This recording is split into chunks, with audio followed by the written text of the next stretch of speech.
Kongresi i Shteteve të Bashkuara të Amerikës në rast lufte Shqipëria shënjestër në Ballkan.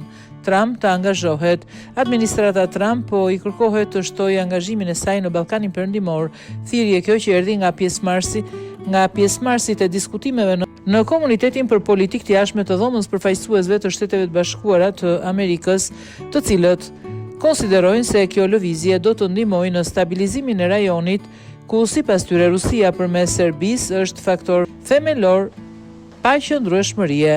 Në çelje të seancës dëgjimore, kryetari republikan i nën Komitetit të Evropës, Keith Self, vlerësoi se Ballkani Perëndimor përveç Ukrainës, që është nën pushtimi rus, është rajoni më i paqëndrueshëm në Europë. Marrëdhëniet e pazgjidhura të Serbisë me Kosovën janë një nga nxitësit kryesor të paqëndrueshmërisë rajonale, çka i mundëson Rusisë të aminojë akoma edhe më tej Bashkimin Evropian dhe aftësinë e NATO-s për të fuqizuar vendet e Ballkanit, deklaroi ai.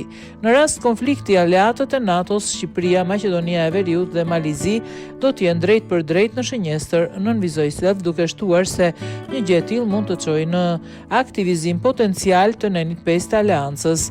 Aleatët e NATO-s në Ballkan duhet të ndërtojnë së bashku pengesë politike dhe ushtarake, por Kosova, insistoi ai, do të jetë veçanërisht e ekspozuar për shkak se nuk është pjesë e aleancës ushtarake. Kundërshtarët e Shteteve të Bashkuara të Amerikës po i shfrytëzojnë aktivisht dobësit për të zhvilluar luftë hibride që rrit paqëndrueshmërinë në rajon, vazhdoi të argumentonte republikani, duke nënvizuar se Kina po e përdor ndikimin e saj duke kryer stërvitje ushtarake dhe duke dërguar armë në Serbi.